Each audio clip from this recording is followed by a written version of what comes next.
regarde-moi. Et tu sais quoi, de temps en temps, on est tellement timide et on ne croit pas qu'on a quelque chose à donner. Des fois, on se dit, oui, mais qu'est-ce qui se passe si je n'ai pas la réponse sur sa question? Oh, personne ne t'a demandé d'avoir une réponse sur tout. La seule chose qu'on s'attend de toi et de moi, c'est de ramener la présence de Dieu dans la vie des personnes. C'est pas moi le Messie, ce n'est pas toi Jésus. Je crois en lui. Et quand je prie pour une personne, il peut se manifester à cette personne. Et je crois qu'il y a trop de chrétiens qui ont un syndrome de Jésus qui croient qu'ils doivent avoir une réponse, une solution pour tout. Mais nous, on est juste appelés d'amener les personnes envers Jésus qui a une solution pour eux. Mais des fois, on n'est pas convaincus. Il me semble, chez nous, des fois, il y a des personnes, ils ont peur, ils sont timides, comme s'ils ne savent pas qu'ils ont quelque chose à donner. Mais est-ce que tu sais que le roi de rois, l'espoir de gloire, c'est lui qui guérit, c'est lui qui délivre, c'est lui qui ressuscite les morts, c'est lui qui a créé la terre, qui se trouve dans un système solaire, qui est dans une galaxie, qui a des milliards de galaxies. Ça s'appelle l'univers et ma Bible me dit que cet univers-là, il le garde dans une seule main et il m'appelle son enfant. Il m'a appelé avant la création de la terre et il habite en moi et je suis un temple de son esprit. Qu'est-ce que j'ai peur que j'ai rien à donner? J'ai quelque chose à donner. Et je peux dire, regarde-moi. Mais de temps en temps, il faut que moi, je sois convaincu que j'ai quelque chose à donner. Et moi, je veux être convaincu que j'ai quelque chose à donner. Et moi, j'étais profondément touché par ma fille. À l'école, elle a eu 5 ans, en maternelle encore. Et elle a eu une copine. Ils ont des copines à l'école, vous voyez. Et là, il y avait une de ses copines qui était dans une situation de couple très pas la petite, la maman. Sa maman était dans une situation très compliquée. Et en fait, le papa, son papa, il battait sa maman. Et il était défoncé du matin jusqu'au soir. Fumait je ne sais pas combien de joints par jour, alcool à fond, jeux vidéo toute la journée. Et le soupape où on laisse sortir la pression, c'était la maman et l'enfant. Et cette petite-là, de 5 ans, elle est à l'école, elle arrive, elle pleure. Et ma fille va la voir. Elle dit, pourquoi tu pleures? Elle dit, oui, parce que hier soir, mon papa, il a pété les plombs. Et il a tapé ma maman. Mais cette fois-ci, il a vraiment beaucoup tapé. Elle a eu du sang de partout. Il a jeté la télé et tous les meubles par la fenêtre. Et la police qui est venue, ils l'ont arrêté. Et maman, elle est à l'hôpital et moi, j'ai dormi chez la voisine. Elle raconte ça à ma fille de 5 ans. Qu'est-ce que vous voulez que ma fille de 5 ans dise maintenant à cet enfant? Écoute, est-ce que tes parents sont croyants? Tu sais, le fruit du péché, c'est la mort. Mais si vous voulez, à l'église, on a une équipe de relations d'aide. Ils peuvent intervenir, si vous voulez. Je te donne le numéro. Tu peux les appeler. Et on a aussi des conseils de couple. Et un prochain date de baptême, si tu le souhaites.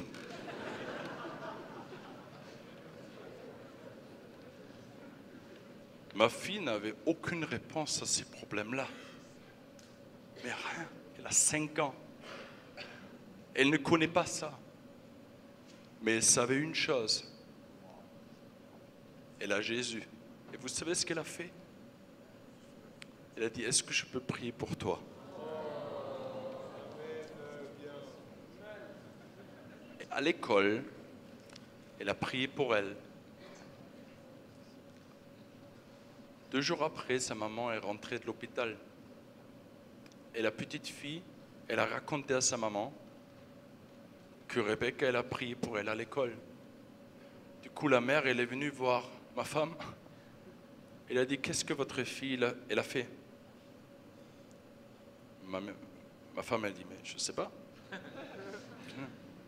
Mais elle a prié pour elle. Ah d'accord, on a demandé à Rebecca, tu as prié pour elle? Oui, elle m'a raconté que sa maman était à l'hôpital parce que le papa l'a frappée, etc. Et j'ai prié pour elle. Elle a dit, oui, ma fille m'a dit que depuis qu'elle a prié pour elle, elle a ressenti comme une chaleur et la paix dans son cœur. Et je ne connais pas la paix depuis des années. Est-ce que vous pouvez aussi prier pour moi, s'il vous plaît? Et on a prié pour elle. Elle a donné sa vie au Seigneur. Elle s'est fait baptiser à l'église. Et tout ça, parce qu'une fille de 5 ans savait qu'elle a quelque chose à donner. Jésus-Christ. Jésus-Christ. Jésus-Christ.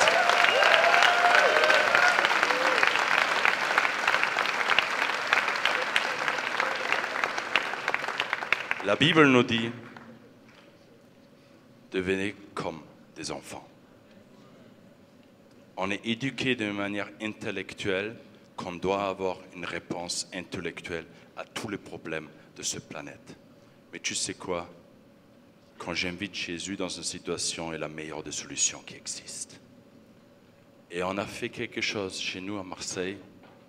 On ne discute plus sur Jésus. On prie juste pour des personnes. Parce que Dieu fait les choses beaucoup mieux que nous. Et après, il y a marqué là, il s'attendait de recevoir quelque chose de Pierre et de Jean. Et il s'attendait peut-être de recevoir de l'argent. Mais ce jour-là, il était guéri. Et de temps en temps, tu sais, la société s'attend de nous de plein de choses. Il y a des clichés. À quoi doit ressembler un chrétien? Les chrétiens, ils sont à l'église. Ils prient. Ils chantent des chorales. Ils font du travail social. Ils sont ennuyants. C'est presque toujours des fondamentalistes. Des personnes peu éduquées.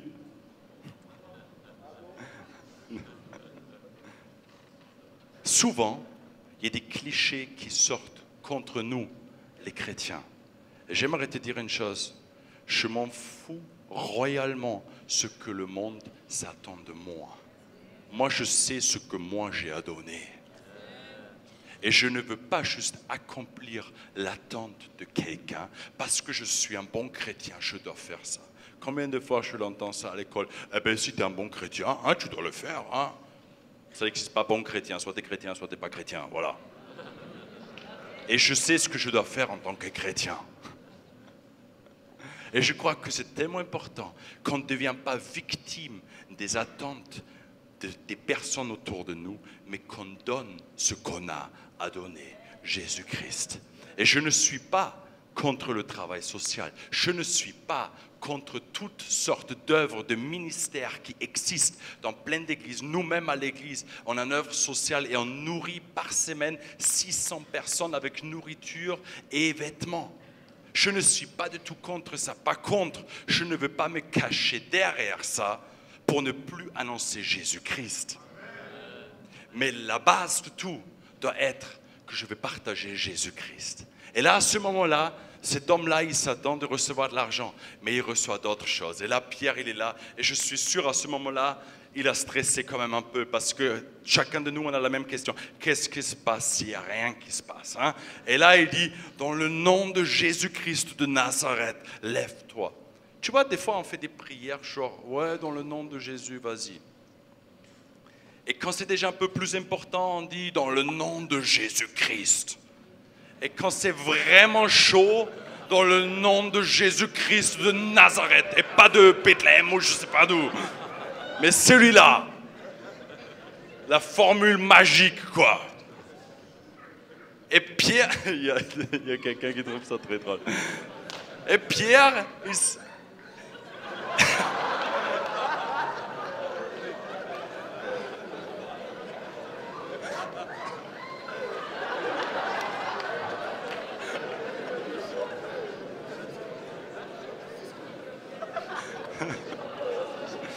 Apparemment, quelqu'un s'est retrouvé dans cette situation, voilà. Et c'est normal. Et Pierre, il était là, il dit, allez, ça doit marcher là maintenant. Je suis devant le temple, tout le monde me regarde là, il faut que ça marche. Et à ce moment-là, il n'y a pas marqué que tout de suite, il a sauté, il a marché. À ce moment-là, il y a marqué qu'il lui a donné la main. Il l'a levé. Et quand il était debout, aussitôt, ses chevilles et ses pieds sont restés fermes et il pouvait marcher. Et de temps en temps, vous connaissez ça? Quand quelqu'un est malade, il demande que vous priez pour lui, vous dites « Seigneur, s'il te plaît, fais quelque chose. » Ok, merci. Et tu oses même plus de regarder s'il y a quelque chose qui s'est passé parce que tu sais déjà presque qu'il n'y a rien qui s'est passé. Ouais, est-ce que vous pouvez prier pour moi? J'ai mal à la tête. Seigneur, enlève le mal à la tête. Et ta sœur, comment ça va? Tu n'as même pas demandé si c'est parti, quoi. Parce qu'on a peur de l'échec. Comme si c'est nous qui provoquons le succès ou l'échec. Mais la seule chose que la Bible m'appelle de faire, c'est être témoin. C'est Jésus qui fait le reste. Et là, je vois quelque chose d'extraordinaire, un détail dans cette histoire, mais j'aime bien les détails, moi. Là, Pierre, il le prend par la main et il le lève. Et tu sais quoi? Des fois, il faut se salir les mains pour voir les miracles. Et on est une génération de grand confort. Et on n'aime pas trop de se salir les mains. Et je crois que si nous voulons voir quelque chose de différent dans notre continent, dans notre pays, en Belgique, en France, en Europe en général, il faut que nous soyons prêts de se salir les mains. Je trouve ça extraordinaire qu'il y a toute une équipe là, de dingue, qui travaillent des nuits blanches ici pour tout préparer ici. Ils se salissent les mains pour que des personnes au milieu de nous vivent le miracle. Vous pouvez applaudir.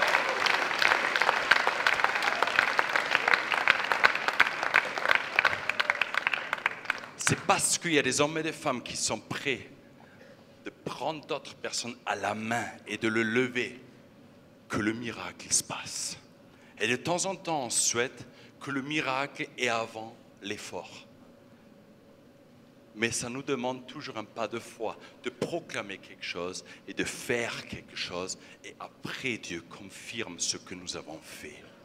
Et de temps en temps, on désire que d'abord, Dieu nous montre 3 signes. Après, il le fait et je peux dire je le savais. Mais la vie avec Dieu, c'est toujours une vie de foi. Et après, ils se sont salis les mains, ils l'ont levé, et d'un coup, le miracle a eu lieu. Et qu'est-ce que s'est passé? Ils l'ont amené avec eux dans le temple. Et dans le temple, le gars, il a sauté, le gars, il a loué Dieu, le gars, il était content, et il était simplement heureux de ce qui lui est arrivé. Une nouvelle perspective de vie. Enfin, il peut marcher. Enfin, sa vie devient complètement différente. Maintenant, il est un homme, il peut être à son propre compte, peut-être un jour il peut déménager de sa maison, il ne doit pas rester avec les parents ou les frères ou les sœurs, il peut fonder peut-être une famille, toute une perspective s'est ouverte pour lui. Mais tu sais quoi? Ils l'ont amené dans le temple et après il est resté avec eux. Et je crois que ce qui est tellement important, c'est quand nous on prêche Jésus dans les rues, quand on prie pour des personnes, quand des personnes rencontrent Jésus, qu'on ne les laisse pas seuls tout simplement. Et on dit, vas-y, là tu as une Bible, débrouille-toi, quoi, voilà. Si tu as une question, il y a un numéro de téléphone de mon pasteur, il est payé pour te répondre, donc voilà. Mais que nous, et je sais que je parle à certains ados là maintenant et des jeunes, mais j'aimerais te dire quelque chose, s'il te plaît, n'aie pas peur d'être un papa ou une maman spirituelle. Je sais qu'à notre époque, ce n'est pas très attractif d'être parent. Parce que les enfants, ça hurle, ça pue, ça t'écoute des nerfs. Mais tu sais quoi, il n'y a rien de plus beau de voir quand tu peux éduquer quelqu'un, quand tu peux lever quelqu'un. Et j'aimerais terminer avec cette histoire, parce que je l'ai eu vraiment à cœur de nous dire Quand ton enfant il arrive sur la planète Terre, l'accouchement, qu'est-ce qui se passe?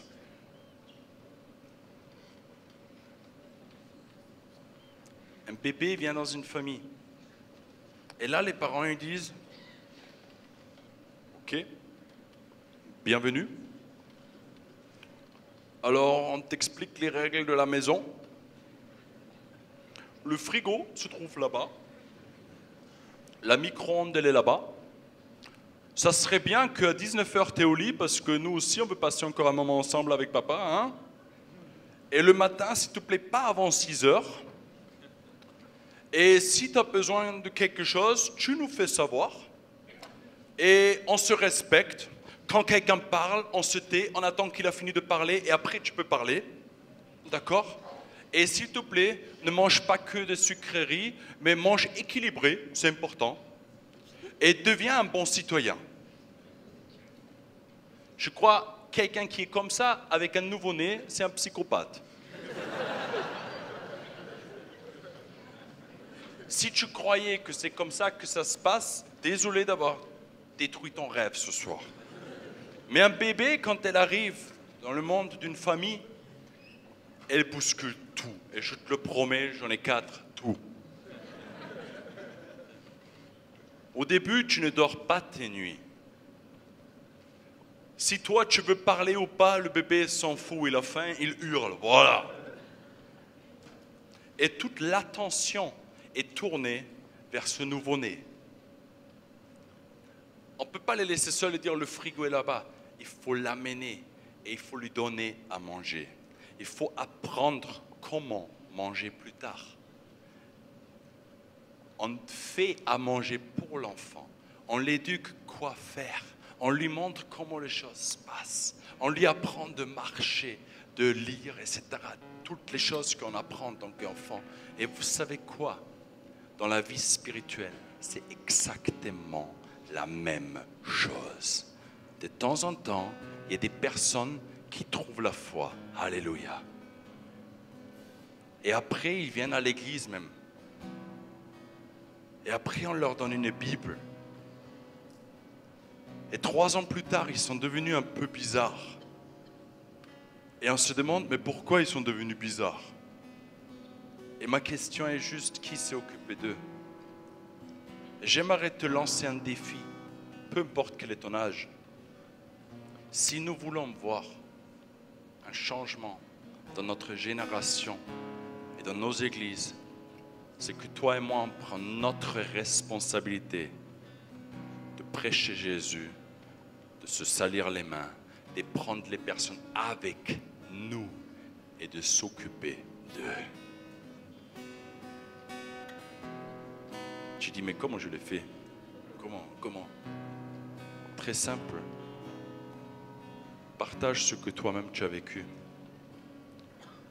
Raconte ce que toi tu as vécu. Et si tu dis, je n'ai pas une réponse sur ça, j'ai aucun problème, ou je n'ai aucune réponse sur ce problème, alors oriente la personne vers quelqu'un peut-être qui a une solution, ou prie tout simplement, comme ma fille. Mais j'aimerais te demander de tout mon cœur, et je l'ai eu vraiment à cœur pour ce soir, pas juste de dire, ok,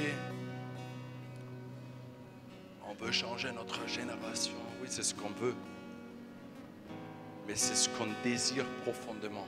C'est des hommes et des femmes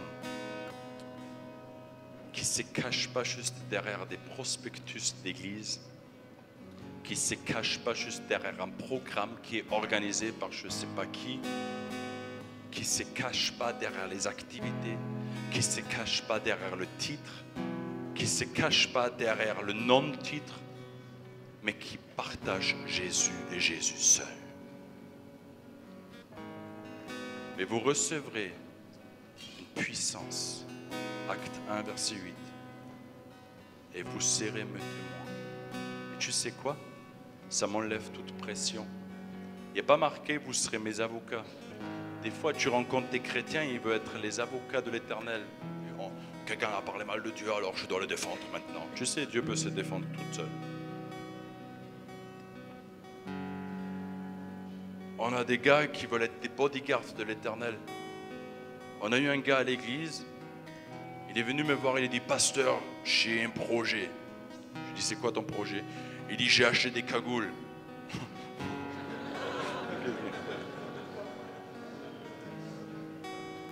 Il dit, il y a des personnes qui ont mal parlé, on va s'en occuper au nom de l'Éternel. J'ai dit, ça, c'est pas un...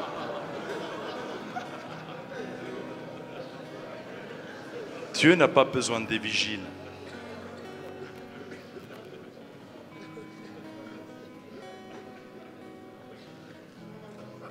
Dieu n'a pas besoin des spécialistes, des avocats, des docteurs, des politiciens, des arrangeurs.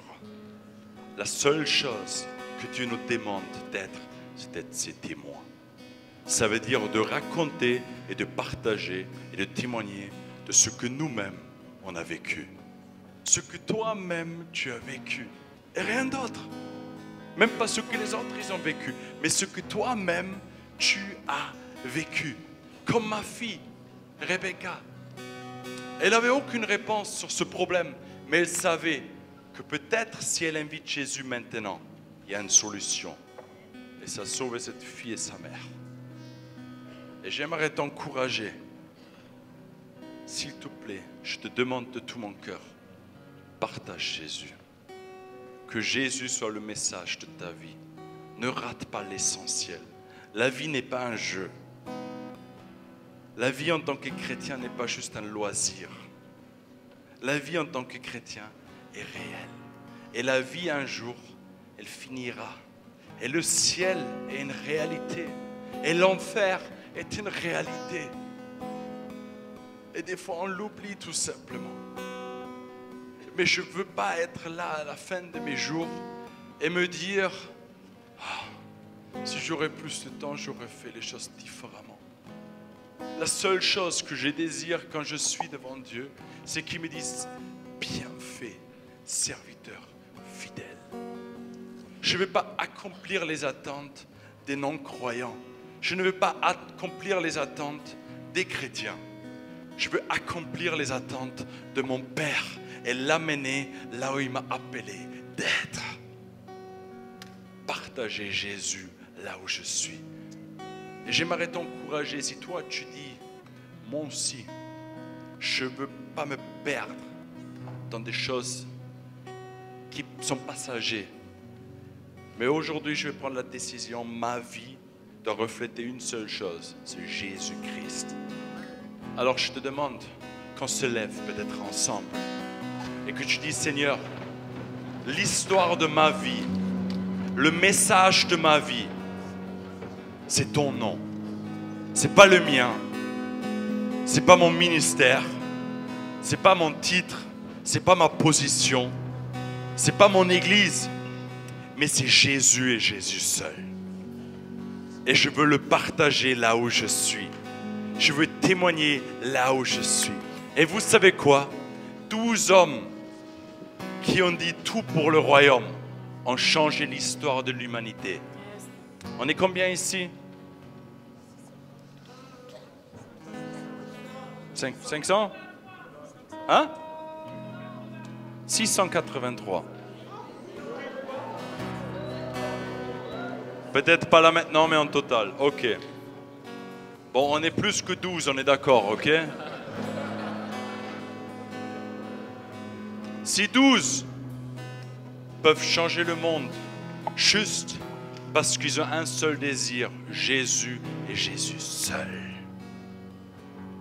Alors qu'est-ce qui peut se passer si nous tous, on rentre à la maison et dans nos lycées, à la faculté, dans nos écoles, dans nos emplois, dans nos familles, dans nos voisinages, dans nos quartiers, on ramène Jésus. On ne ramène pas nos solutions, nos super conseils, nos super pensées, mais on amène la présence de Dieu. Tout devient possible. Tout devient possible. Parce que la puissance de la croix.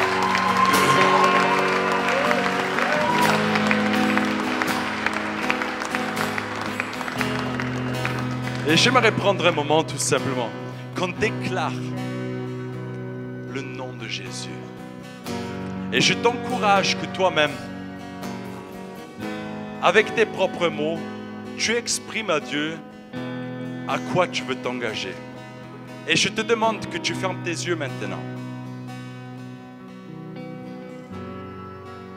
Et que tu te dis une chose, ok, cette semaine qui est devant moi, je ne veux plus ignorer les personnes ou les problèmes à ma droite ou à ma gauche.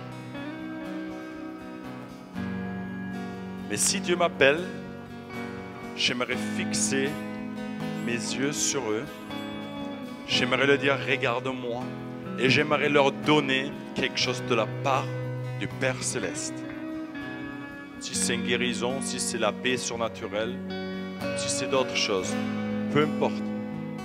Mais je veux que Jésus se manifeste dans leur vie. J'ai découvert une chose. Vous me regardez juste une seconde. On partage l'évangile souvent à Marseille. Et de temps en temps, on discute avec des personnes. Et on parle de Dieu. Et on discute, est-ce que Dieu il existe? Moi, je ne sais pas s'il existe, je ne suis pas sûr. Est-ce qu'il y a un Dieu, il y a plusieurs dieux, il y a ça, etc. Et on peut perdre des heures et des heures et des heures. Vous savez ce qu'on fait maintenant? On demande juste, excusez-moi, on peut prier pour vous, on est chrétien. Et on prie pour les personnes. Et presque toujours, Dieu fait quelque chose. Je n'ai même pas demandé le problème. Je m'en fous du problème. Dieu sait quel est le problème. Je prie, Saint-Esprit, tu connais cette personne entièrement. Viens maintenant et manifeste-toi avec ton amour inconditionnel, avec ta grâce dans sa vie. Et d'un coup, ces personnes commencent à pleurer. Dire, mais c'est quoi ça? C'est quoi ça? Et tu sais quoi, là, je peux dire, ça, c'est Jésus-Christ. Je ne dois plus dire est-ce que Dieu existe ou pas, parce que tu viens de l'expérimenter. Et Paul, le meilleur des pharisiens, avec la meilleure éducation, il dit, je ne veux pas vous convaincre avec des paroles persuasives, mais avec la manifestation de la puissance de Dieu. Et je crois que c'est ça ce qu'il nous faut en tant qu'Église en Europe aujourd'hui, de ne pas parler de Dieu, mais de manifester Jésus-Christ tout simplement, et de faire les mêmes choses que lui il a fait. Au nom de Jésus. Amen.